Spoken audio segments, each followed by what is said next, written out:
Syekhuna barakallahu fikum, ma qaulukum fima yata'allaqu bi Da'ish al-muntashirah fil idha'at wa fit tilfaz wa wasail al-i'lam. Barakallahu fikum. Jadi pertanyaannya berkaitan dengan masalah ISIS, bagaimana tanggapan beliau seperti yang kita dengar di televisi atau radio atau yang lainnya yang sedang digembar-gemborkan sekarang ini. Alhamdulillah Rabbil Alamin, wassalatu wassalamu al-atamman al-akmalani ala al-mab'uth rahmatan lil alamin wa ala alihi wa sahbihi ajma'in. Amma ba'd, fa inna min al-umur al-qat'iyyah fi ad-din anna al-khayra kullahu fima ja'a bihi Muhammad sallallahu alaihi wasallam wa 'amila bihi sahabatuhu ridwanullahi alaihim. Fallahu 'azza wa jalla ba'atha Muhammadan sallallahu alaihi wasallam rahmatan lil alamin. وما أرسلناك إلا رحمة للعالمين وأكمل له الدين. وقد فهم الصحابة رضوان الله عليهم دين الله فهما سليما وعملوا به عملا مستقيما فملأوا الأرض التي وصلوها خيرا وبركة ودخل الناس في دين الله أفواجا إلى أن ظهر في الإسلام أقوام ونبتت نابتة ظنوا أنهم أفهموا لدين الله من صحابة رسول الله صلى الله عليه وسلم وأنهم أغيروا على دين الله من صحابة رسول الله صلى الله عليه وسلم ألا وهم الخوارج. وهؤلاء الخوارج يظهرون في كل قرن، كلما ظهر لهم قرن قطع، وأولهم وآخرهم على صفات أخبر بها النبي صلى الله عليه وسلم، فهم حدثاء الأسنان، سفهاء الأحلام، يقولون من خير قول البرية، يقرؤون القرآن وهم يحسبون أنه لهم وهو عليهم، لا يجاوز إيمانهم تراقيهم، يقتلون أهل الإسلام ويدعون أهل الأوثان، يكفرون كل من خالفهم، فمن خالفهم فهو كافر حلال الدم يغنم ماله وتسبى نساؤه. وقد قال لي أحدهم يوما وقت الحج: أرأيت هؤلاء الحجاج يبلغون 3 ملايين ليس فيهم رجل عرف الله، وهم يا إخوة كفروا، أعني أوائلهم كفروا عليا رضي الله عنه لأنه قاتل ولم يغنم ولم يسبي. فهذا فكرهم. وهؤلاء الموجودون في داعش منهم من هو من الخوارج، فهو متصف بكل صفات الخوارج، ومنهم من فيه صفات للخوارج، وكلهم مخالفون للسنة، مضرون بالأمة، مشغلون الأمة عن الجهاد المشروع، مسلطون أسلحتهم على أهل السنة بحجة أنهم مرتدون وأنهم منافقون وأن قتلهم أولى من قتل اليهود والنصارى. في رمضان القريب اليهود ضربوا غزة وقتلوا المسلمين، وهؤلاء في العراق والشام، هل توجهوا إلى فلسطين لحماية المسلمين؟ لا والله، ولكن توجهوا إلى الحدود السعودية، دولة التوحيد والسنة، في يوم الجمعة أول جمعة من رمضان، في وقت صلاة الجمعة، لأنهم يعرفون أن العساكر السعوديين يصلون الجمعة، وفجروا سيارة في من كان موجودا للحراسة، ودخلوا البلد وحاولوا الإفساد، لكن الله خذلهم. إخواننا في اليمن من أهل السنة يقتلهم الحوثيون الروافض، والقاعدة موجودة في اليمن بأسلحتها وعتادها، لم يحركوا ولا مرة واحدة لحماية أهل السنة، بل يضحكون منهم ويفرحون فيهم. أنرجو الخير من أمثال هؤلاء؟ هم مخالفون للعلماء، ولن تعز الأمة إلا بالالتزام بركاب العلماء. فلا ينبغي يا إخوة أن نغتر بحلو الكلام، فقد جاء في الحديث أن النبي صلى الله عليه وسلم قال عنهم: يحسنون الكلام ويسيئون الفعل. يحسنون الكلام ويسيئون الفعل. الآن هم يقولون نريد أن نقيم الخلافة، نريد أن نحكم شرع الله على جثث المسلمين، على جثث أهل السنة، يريدون إبادة كل من خالفهم.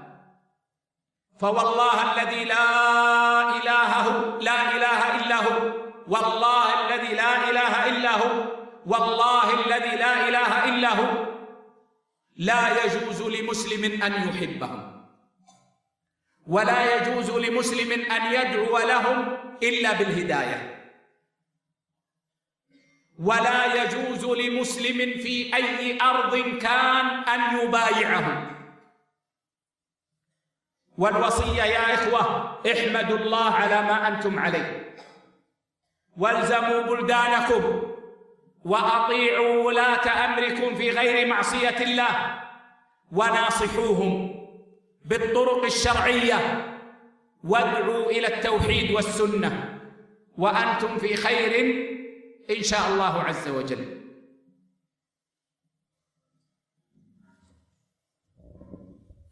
Beliau setelah memuji Allah Subhanahu wa taala dan bersalawat kepada Nabi sallallahu alaihi wasallam, beliau mengatakan sesungguhnya perkara yang telah ditetapkan dan pasti, sesungguhnya segala kebaikan itu ada pada yang dibawa oleh Nabi Muhammad sallallahu alaihi wasallam dan yang telah diamalkan oleh para sahabat Nabi sallallahu alaihi wasallam.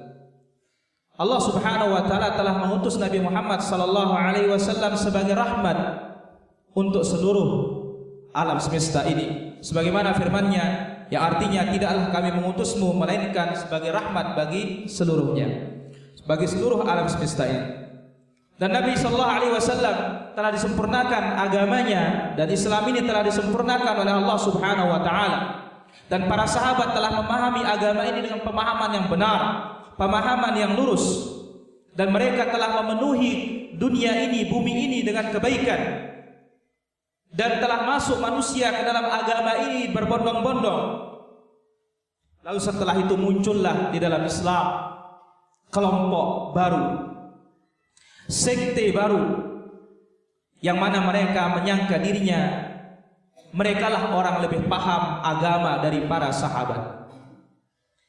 Merekalah orang yang lebih ghirah, memiliki rasa cemburu terhadap agama Allah Subhanahu wa taala daripada para sahabat Nabi sallallahu alaihi wasallam. Ketahuilah mereka adalah orang-orang Khawarij. Mereka muncul setiap masa dan muncul setiap 100 tahun atau setiap abad. Setiap kali muncul mereka akan terpotong tanduk mereka. Yang pertama maupun terakhir sifat mereka sama. Telah diberitakan oleh Nabi sallallahu alaihi wasallam, mereka hudatsaul asnan, yaitu anak-anak ingusan. Mudah belia, tetapi mereka bodoh. Dan mereka mengucapkan ucapan Nabi sallallahu alaihi wasallam, membawakan ucapan yang terbaik yang datang dari Allah Subhanahu wa taala. Mereka membaca Al-Qur'an, tetapi iman mereka tidak sampai ke tenggorokan mereka. Mereka membaca Al-Quran, mereka menyangka Quran itu membela mereka, tetapi Quran itu justru melawan mereka. Iman mereka tidak melewati tenggorokan mereka. Mereka membunuh orang-orang Islam dan meninggalkan orang-orang yang menyembah berhala. Dan mereka mengkafirkan seluruh yang menyelisihi mereka. Yang menyelisihi mereka dianggap kafir, halal darahnya, hartanya halal untuk diambil sebagai harta rampasan. Dan istri-istri mereka, wanita-wanita kaum muslimin, dijadikan sebagai tawanan dan budak oleh mereka. Salah satu di antara mereka berkata di musim haji, 3 juta orang berhaji, satu pun di antara mereka tidak mengenal Allah Subhanahu wa taala. Mereka mengkafirkan hamba-hamba Allah Subhanahu wa taala. Khawarij pertama kali mengkafirkan Ali radhiyallahu anhu. Kenapa dikatakan Ali radhiyallahu anhu kafir? Karena Ali radhiyallahu anhu berperang, tetapi begitu berperang kok tidak mengambil harta rampasan. Kemudian kenapa tidak menawan para wanita-wanita? Inilah pemikiran mereka. Nah, sama dengan apa yang ada pada Daesh. Daesh ini dikatakan ISIS, ya, Daulah Al-Iraq, Syam, ini termasuk Khawarij. Sifat-sifat mereka persis dengan sifat Khawarij. Dan di dalam mereka ada sifat-sifat Khawarij, yang mana mereka menyibukkan diri dengan menghalalkan, mereka menyibukkan diri dari jihad kepada Allah Subhanahu wa taala. Jauh dari jihad kepada Allah Subhanahu wa taala. Mereka membolehkan segala-galanya. Jauh dari jihad yang disyariatkan oleh Allah Subhanahu wa taala. Pedang-pedang mereka, senjata-senjata mereka terhunus terhadap Ahlus Sunnati wal Jamaah. Kenapa? Karena Ahlus Sunnah kaum muslimin dianggap oleh mereka murtad dan orang-orang munafik. Sehingga orang-orang Yahudi dan Nasrani lebih mulia daripada orang-orang beriman di dalam pandangan mereka. Di Ramadan yang kemarin, di pekan pertama dan Jumat pertama, ketika Palestina dibombardir, Gaza dibombardir oleh orang-orang Yahudi dan membunuh kaum muslimin, mereka berada di Irak dan mereka berada di Syam. Apakah mereka berangkat ke Palestina untuk menghancurkan orang-orang Yahudi dan melawan orang-orang Yahudi bersama kaum muslimin di Palestina? Tidak. Justru mereka datang ke perbatasan Arab Saudi, yang mana mereka mengetahui bahwasanya tentara-tentara Arab Saudi yang berjaga di perbatasan, di tapal batas, kalau hari Jumat dan di saat Jumatan, mereka para tentara yang ada di Saudi melaksanakan sholat Jumat. Di saat itulah mereka merangsek masuk ke perbatasan Saudi, dan beberapa mobil mereka rusak, tetapi Allah Subhanahu wa taala menghinakan mereka dan menghancurkan mereka. Akhirnya mereka tidak bisa masuk ke negara Arab Saudi. Dan Ahlus Sunnah di Yaman lihat, mereka berjihad melawan orang-orang Houthiyun, orang-orang Rafidah. Sementara Al-Qaeda ada di Yaman. Apakah tergerak hati mereka untuk melindungi dan membantu Ahlus Sunnah wal Jamaah? Jawabannya tidak. Orang-orang yang berada di barisan Al-Qaeda justru tertawa dan menertawakan Ahlus Sunnah yang ada di Yaman. Mereka hakikatnya telah menyelisih para ulama. Maka kita sebagai Ahlus Sunnah tetaplah bersama para ulama. Jangan tertipu dengan manisnya perkataan. Kenapa? Telah disebutkan dalam hadits Nabi sallallahu alaihi wasallam, Mereka pintar dalam berbicara, tetapi tidak bisa dan buruk dalam berbuat. Mereka mengatakan kita ingin menegakkan hukum Allah. Mereka ingin menegakkan syariat Allah. Mereka ingin menegakkan khilafah. Tetapi ketahuilah, mereka telah menyelisihi apa yang datang dari Allah Subhanahu wa taala.